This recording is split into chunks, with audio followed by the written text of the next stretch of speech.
बिस्मिल्लाहिर्रहमानिर्रहीम। अस्सलाम वालेकुम फ्रेंड्स, आप देख रहे हैं TS knowledge TV YouTube channel. Welcome to our YouTube channel. दोस्तों, हमारे चैनल टीएस नॉलेज टीवी की जानिब से आपने तमाम अज़ीज़ नाज़रीन, सामईन कराम, किसान भाई और मवेशी पाल दोस्तों को खुश आमदीद।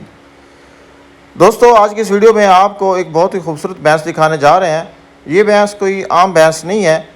इस भैंस ने काफ़ी जो मिल्क कंपटीशन है उनमें भी पार्टिसिपेट किया है। आगे इसके जो बच्चे हैं उनका दूध का रिकॉर्ड भी बहुत अच्छा आ रहा है।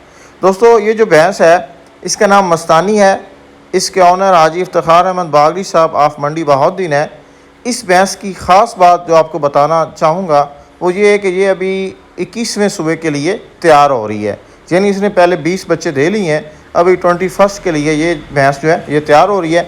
इसकी आप बॉडी कंडीशन, बॉडी स्ट्रक्चर, इसकी हड्डियाँ वगैरह वो सारा कुछ आप देख सकते हैं। आज की इस वीडियो में आपको हाजी इफ्तिखार अहमद बागड़ी साहब से मिलवाते हैं और इस भैंस के बारे में पूछते हैं कि ये भैंस उन्होंने कहाँ से ख़रीदी थी, इस भैंस में क्या ख़ास बात है, इसने अपनी पीक पे कितना दूध दिया है, कौन कौन से जो मिल्क कंपटीशन है उसमें इसने हिस्सा लिया है, आगे इसके बच्चों का रिकॉर्ड क्या है और इसको आप खुराक क्या देते हैं और इसकी नस्ल कौन सी है। तो दोस्तों, वीडियो को स्किप मत कीजिएगा, एंड तक देखिएगा। और नए आने वाले दोस्तों से गुजारिश है कि जो हमारे चैनल पर पहली दफ़ा हैं तो काइंडली से सब्सक्राइब भी कर लीजिएगा ताकि हमारी नई वीडियोज़ आपको मिल सके। आइए चलते हैं हाजी इफ्तिखार अहमद बागड़ी साहब के पास। अस्सलाम वालेकुम हाजी साहब। वालेकुम अस्सलाम। हाजी साहब, पहले थोड़ा अपना तारुफ करवा दो। जी, मेरा नाम इफ्तिखार अहमद बागड़ी, जी जी। तहसील जिला मंडी बावलदीन, पिंड सिबिया। अच्छा, पिंड सिविया। हाजी साहब, जी मझ थोड़े कोल इसलिए खलोती है जिंदी सी वीडियो बना रहे हैं, जी जी, ये किनवें सूबे? ये जी 21 सूए गब्बने हूँ। 21वें सूबे है। जी जी, इसकी पीक कितना दुध रहा है इसका? ये दुध जड़ा ना 23-24 किलो साढ़े को देंदी रही है। अच्छा, जड़ा रूटीन का दुध है। रूटीन का किसी मेले शेले च भी पाई तुसी? जी, पुरान भाई 2015 में सैकंड लगी सी। कितने दुध नाल साइकिल लगी सी? इसका दुध जड़ा ना कोई 35 किलो 316 ग्राम बनता सी। अच्छा, 35 किलो 316 ग्राम इन्हें दो टाइम का या जी 3 टाइम का? जी, 26 घंटे का। 26 घंटे का। अच्छा अच्छा, ठीक हो गया। आई साहब, ये इस दियां 21वें सूबे थोड़े को इसलिए कितनी जोटियां मौजूद ने दियां इस दियां? जी, इस दियां साढ़े को धीयां जड़ियां ना जी वो 3 ने।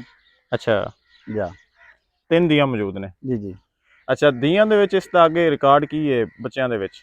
दियां दियां मां धीयां वर्गियां एदियां बनदियां जड़ियां ने ना या 20 तो बाद 20 प्लस दुध कर रही हैं मां वर्गियां नहीं बन रही? जी। मां वर्गियां मुकम्मल आधार तो नहीं बनिया, अच्छा हूँ चंगियां बनिया ने। एक जी धी है हूँ भी इस टाइम ही कोई मेरा ख्याल है 12-13 दिन की सूई है। अच्छा 19 तो 20 किलो दुध ਉਹਦੇ ਕੋਲ है। अच्छा, 19-20 किलो। या ਤੁਹਾਡੇ पिछले पासे खलोती है जी, अच्छा अच्छा मारी मस्तानी ना है जी। अच्छा, मारी मस्तानी बड़ी जी खूबसूरत जी है।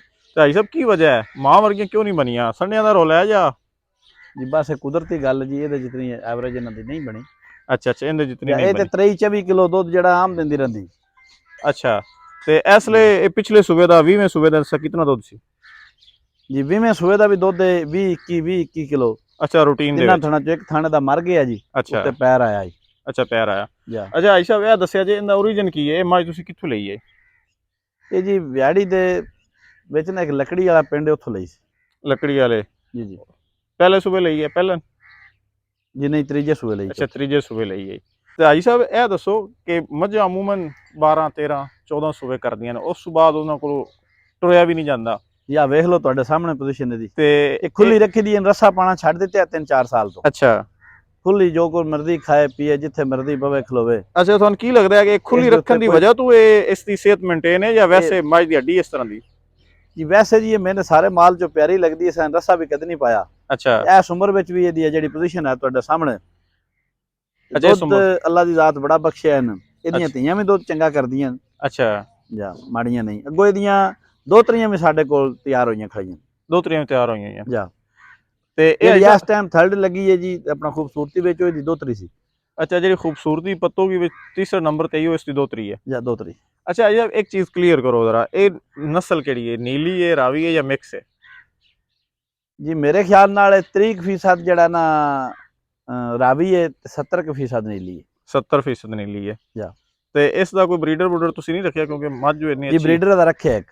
इन्हें ब्रीडर रखिया जा कट्टा? मेरे रिश्तेदारां कोल है अच्छा, ते ब्रीडर रखे दा एक। रखिया है। जी उस अलावा कोई इहदे विच साड़ू शाड़ू या कोई इस तरह का जी, जिस तरह कोई नहीं मझां दे वास वूस या जी, होंदा है? कोई आवास नहीं।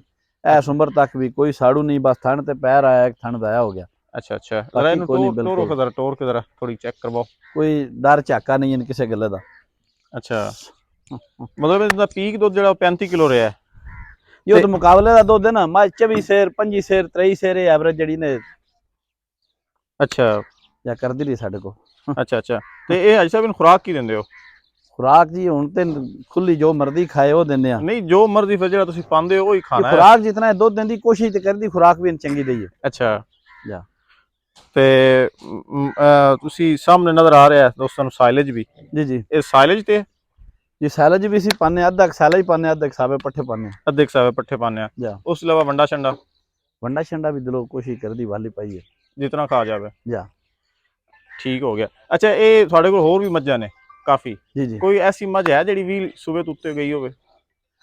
फिलहाल ही है। ਫਿਲਹਾਲ ਇਹੀ ਹੈ, जा ਮਤਲਬ ਇਹਦੇ ਨਾਲ ਦੀਆਂ ਹੋਰ ਵੀ ਤਾਂ ਮੱਝਾਂ ਹੋਣੀਆਂ ਨੇ? ये नाल दी हैन मज्जा, नाल दी सारियां मज्जी जाया होया हो गया। ਜ਼ਾਇਆ ਜ਼ੁਇਆ ਹੋ ਗਿਆ। जा ਇਹ ਵੀ ਕ੍ਰੈਡਿਟ ਤੁਸੀਂ ਆਪਣੀ ਦਿਓਗੇ ਖੁਰਾਕ ਨੂੰ, ਮੈਨੇਜਮੈਂਟ ਨੂੰ, ਜਾਂ ਫਿਰ ਇਸ ਦੀ ਨਸਲ ਨੂੰ? इस दी नस्ल।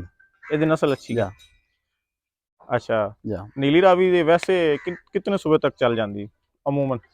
ਤੁਹਾਡੇ ਦੋਸਤੋਂ ਕੋਲ ਸਭ ਤੋਂ ਜ਼ਿਆਦਾ ਪੁਰਾਣੀ ਮੱਝ ਕਿੰਨੇ ਸੂਬੇ ਵਾਲੀ? ये सारियां तो ज्यादा सन साडे कोल तो पुरानी है जी। ਸਾਡੇ ਕੋਲ ਪੁਰਾਣੀ ਆਈ। जा ਚਲੋ ਮਾਸ਼ਾਅੱਲਾ। ਤੇ ਇਹ ਇਸਨੇ 20 21 ਬੱਚੇ ਦਿੱਤੇ ਨੇ, ਤੁਹਾਡੇ ਕੋਲ ਸਿਰਫ ਇੱਕ ਹੀ ਹੈ? जी कोई असां अगां पिछां विच दे लियां, कोई मेरे अपना रिश्तेदारां च कोई दे लियां ਅੱਛਾ ते कुछ विच बच्चे जाया होए दे। ਅੱਛਾ, जा ਚਲੋ ਜ਼ਰਾ ਇਸ ਦਾ ਨਾ ਮੈਂ ਨਾ ਕਲੋਜ਼ ਵਿਊ ਵਿਖਾ ਲਵਾਂ ਦੋਸਤਾਂ ਨੂੰ। ਇਹ ਹਾਲੇ ਤੱਕ ਮੱਝ ਨੇ ਕੋਈ ਦੰਦ ਹੋਣੇ ਨੇ ਕੀਤੇ ਨੇ, ਅੱਗੇ ਕੋਈ ਥੋੜੀ ਛੋਟੀ ਲਟਕਾਈ ਹੈ, अस्सलाम ਇਸ ਤੋਂ वालेकुम। ਇਲਾਵਾ ਬੜੀ ਜ਼ਬਰਦस्त माशाल्लाह जी जी। चलो जी दोस्तों, यह मस्तानी मझ है माशाल्लाह, बड़ी खूबसूरत और बड़ी वायरल। सारे दोस्तों वीडियो के बारे दसना है कि वीडियो किस तरह